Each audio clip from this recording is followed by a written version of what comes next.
Hello everyone, welcome to NEET made easy. आज हम शुरू करने जा रहे हैं part 2 of the NCERT highlights of chapter breathing and exchange of gases. I hope so आपने पहला पार्ट कवर कर लिया होगा। आज हम शुरू करते हैं पेज नंबर 270 से विद दी टैगलाइन एक बार ये वीडियो देख डाला तो आपका नीट प्रेप होगा जिंगा लाला। So first topic of today's class is 17.2 mechanism of breathing. Breathing involves two stages: inspiration, during which the atmospheric air is drawn in, and expiration, by which the alveolar air is released out। तो हमें बताया हुआ है कि breathing के कितने stages होते हैं? 2 स्टेजेस होते हैं। एक होता है इंस्पायरेशन, जिन्हें हम इनहेलेशन भी बोल सकते हैं, जिसके अंदर हम जो एटमॉस्फेयर की एयर होती है उसे हम बॉडी के अंदर लेते हैं। और एक्सपायरेशन का मतलब होता है एक्सिलेशन, मतलब जो हमारी बॉडी की एयर है हम उसे बाहर की तरफ रिलीज करते हैं। Next line is the movement of air into and out of the lungs is carried out by creating a pressure gradient between the lungs and the atmosphere. तो अब जो ये मूवमेंट हो रही है एयर की अंदर और बाहर की तरफ लंग्स के रिस्पेक्ट में, ये कैसे होती है? ये होती है प्रेशर ग्रेडियंट डेवलप होता है लंग्स और एटमॉस्फेयर के बीच में। इस प्रेशर ग्रेडियंट के बारे में हम बाद में भी बात करेंगे, लेकिन आपको पहले ये पता होना चाहिए कि इसका मेन रीजन क्या है। तो रीजन है pressure gradient. First is the next line is inspiration. Inspiration can occur if the pressure within the lungs, that is known as the intrapulmonary pressure, is less than the atmospheric pressure. That is, there is negative pressure in the lungs with respect to the atmosphere.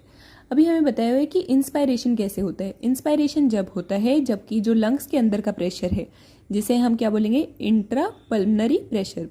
Pulmonary word lungs के लिए use होता है। तो जो lungs के अंदर का pressure है वो जब कम होगा एटमॉस्फेयर के प्रेशर से।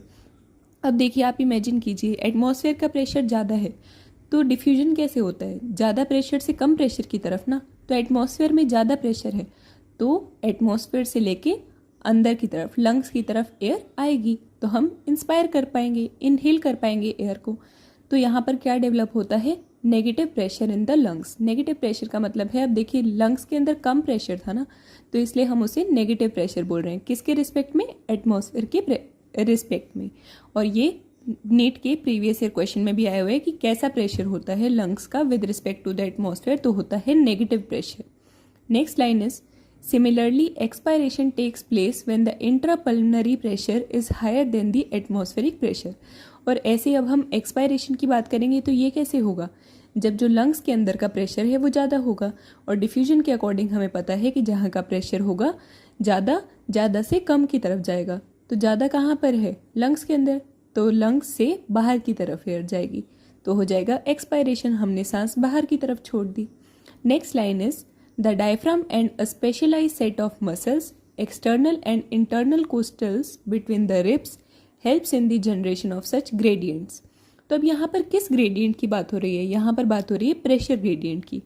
तो प्रेशर ग्रेडियंट को डेवलप करने में मदद कौन करता है? अब हमें बताया हुआ है, एक तो मदद करता है डायफ्राम और कुछ स्पेशलाइज्ड मसल्स जिनका क्या नाम है? एक्सटर्नल कोस्टल्स और इंटरनल कोस्टल्स, जो कि कहाँ प्रेजेंट होती हैं?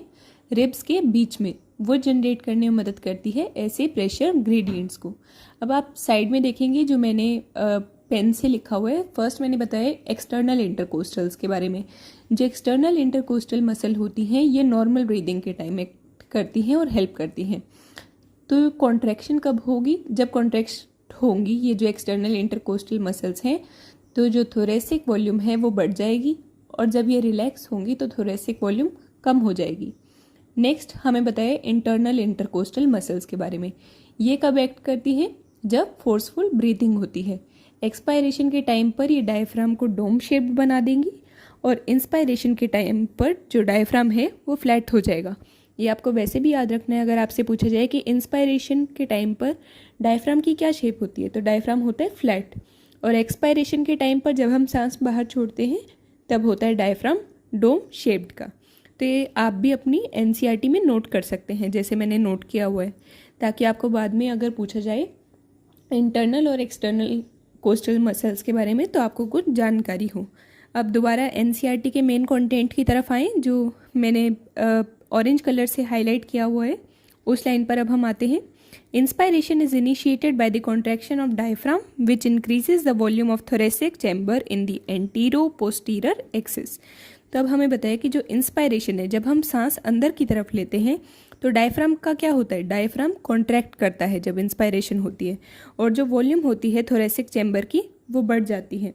और वॉल्यूम किस एक्सिस में बढ़ेगी, एंटीरो पोस्टीरियर एक्सिस में। ये किसके रिस्पेक्ट में बात हो रही है, डायफ्राम के रिस्पेक्ट में। और एंटीरो पोस्टीरियर एक्सिस कौन सा होता है, ऊपर से नीचे की तरफ वाला। और अगर मैं आपसे पूछूं डोर्सोवेंट्रल एक्सिस कौन सा होगा, आगे और पीछे वाला। तो ये आपको याद रखना है, एंटीरो पोस्टीरियर ऊपर नीचे वाला और डोर्सोवेंट्रल आगे पीछे वाला। Next line is the contraction of external intercostal muscles lifts up the ribs. जब कॉन्ट्रैक्ट करती हैं जो एक्सटर्नल इंटरकोस्टल मसल्स के बारे में हमने पढ़ा, तो ये जो हैं ये रिब्स को ऊपर की तरफ उठा लेती हैं। And the sternum causing an increase in the volume of the thoracic chamber in the dorsoventral axis. और किसको लिफ्ट अप करती हैं ये, स्टर्नम को। स्टर्नम कौन थी, हमने पढ़ा था ब्रेस्ट बोन। और फिर ये किस एक्सिस में वॉल्यूम बढ़ाएंगी, थोरेसिक चैम्बर की डोर्सोवेंट्रल एक्सिस में। और अभी मैंने आपको बताया डोर्सोवेंट्रल एक्सिस कौन सा होता है, आगे और पीछे वाला। क्योंकि देखिए स्टर्नम कहाँ प्रेजेंट है, स्टर्नम आगे की तरफ प्रेजेंट है और रिब्स भी साइड्स में प्रेजेंट है, तो ये आगे पीछे की तरफ वॉल्यूम बढ़ाएंगी। Next is the overall increase in the thoracic volume causes a similar increase in the pulmonary volume. तो अब देखिए डोर्सोवेंट्रल एक्सिस में भी और एंटीरो पोस्टीरियर एक्सिस में भी दोनों जगह वॉल्यूम बढ़ गई, तो ये प्रॉपरली थोरेसिक वॉल्यूम को बढ़ा देती हैं और सिमिलर इंक्रीज हो जाता है पल्मनरी वॉल्यूम में। Next line is an increase in the pulmonary volume decreases the intra pulmonary pressure to less than the atmospheric pressure which forces the air from outside to move into the lungs, that is inspiration. अब देखिए हमें यहाँ बताया है कि जो pulmonary volume है वो बढ़ रहा है। अगर वॉल्यूम बढ़ता है तो हमें पता है कि प्रेशर का क्या होता है, प्रेशर डिक्रीज होता है। और जब इंट्रा पल्मनरी प्रेशर डिक्रीज होगा किसके कंपैरिजन में, एटमॉस्फेरिक प्रेशर के कंपैरिजन में, तो अंदर प्रेशर कम हो गया और बाहर प्रेशर कैसा है, ज़्यादा है। तो कहाँ से एयर मूव करेगी, बाहर से अंदर की तरफ, from outside to move into the lungs, जिसे हम क्या बोलेंगे, inspiration. Next line is relaxation of the diaphragm and the intercostal muscles returns the diaphragm and sternum to their normal position। अब जब डायफ्राम और इंटरकोस्टल मसल्स रिलैक्स होंगी वो return करेंगी डायफ्राम और स्टर्नम जो कि ब्रेस्ट बोन थी उनकी नॉर्मल पोजीशंस पर। And reduce the thoracic volume and thereby the pulmonary volume. जब वो रिलैक्स कर जाएंगी तो थोरेसिक वॉल्यूम जो है और पल्मनरी वॉल्यूम वो क्या हो जाएगी, कम हो जाएगी। और हमने पढ़ा है जब वॉल्यूम कम होती है तो प्रेशर कैसा होता है, बढ़ जाता है। अब जो इंट्रा पल्मनरी प्रेशर है वो बढ़ गया है और बाहर कैसा था, कम प्रेशर था, तो एयर कहाँ से मूव करेगी, ज़्यादा प्रेशर से कम की तरफ, और ज़्यादा कहाँ है, अंदर, तो अंदर से बाहर की तरफ एयर मूव करेगी। तो हम क्या कर पाएंगे, एक्सहेल करेंगे हम एयर को। Next line is we have the ability to increase the strength of inspiration and expiration with the help of additional muscles in the abdomen. अब हम जो है इंस्पायरेशन मतलब अंदर सांस लेने की जो हमारी कैपेबिलिटी है और जो बाहर सांस छोड़ने की है दैट इज़ एक्सपायरेशन, इसे हम चेंज कर सकते हैं, बढ़ा सकते हैं। किसकी हेल्प से, जो कि एडिशनल मसल्स प्रेजेंट हैं हमारे एब्डोमेन में। कई बार जैसे सिचुएशंस होती है जब हमें जल्दी जल्दी सांस खींचना पड़ता है, कुछ बीमारी हो गई कुछ है, तो हमारी कौन सी एक्स्ट्रा मसल्स यूज़ होंगी जो कि प्रेजेंट है एब्डोमेन के अंदर, तो ये आपको याद रखना है। Next line is on an average a healthy human breathes 12 to 16 times per minute. अब आपसे पूछा जाए कि एवरेज पर जो ह्यूमन है वो कितनी रेट पर ब्रीथ करते हैं, तो वो होता है 12 to 16 times per minute. Next line is the volume of air involve in the breathing movements can be estimated by using a spirometer. अब हमें बताया हुआ है कि किस डिवाइस से हम मेजर करते हैं कि वॉल्यूम ऑफ एयर जो कि ब्रीदिंग की मूवमेंट्स में यूज़ हो रही है वो हम मेजर करते हैं स्पायरोमीटर के through, which helps in the clinical assessment of the pulmonary functions.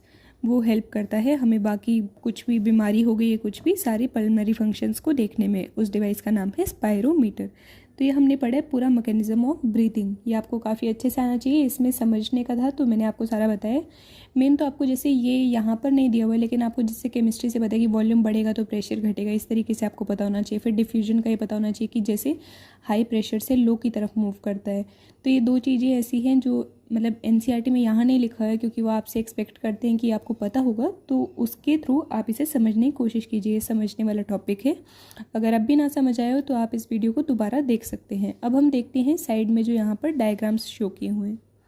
इस डायग्राम में हमें मैकेनिज्म ऑफ ब्रीदिंग शो किया हुआ है with the help of the diagram. तो फर्स्ट जो ए पार्ट हम अभी देख रहे हैं वो है इंस्पायरेशन का डायग्राम।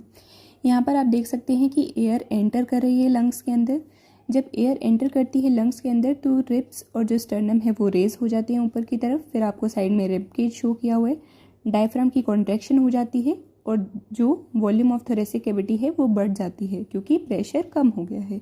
तो यह है इंस्पायरेशन का डायग्राम। आपको पहचानना आना चाहिए कि ये डायग्राम किसका है, और आपको ये लेबलिंग्स भी ध्यान होनी चाहिए, कौन सी रिब केज है। अब इंस्पायरेशन के टाइम पर डायफ्राम का क्या होगा, कॉन्ट्रैक्शन होगा या वो रिलैक्स होगा, तो ये सब आपको पता होना चाहिए। अब हम आते हैं नेक्स्ट डायग्राम पर, जिसमें हमें शो किया हुआ है एक्सपायरेशन। अब आप यहाँ पर देख सकते हैं air is expelled from the lungs, मतलब एयर बाहर की तरफ छोड़ी जा रही है।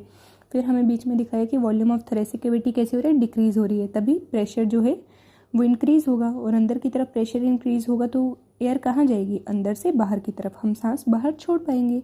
और रिब्स और स्टर्नम का क्या हो रहा है, यहाँ पर रिब्स और स्टर्नम जो है वो अपनी ओरिजिनल पोजीशन पर लौट रहे हैं।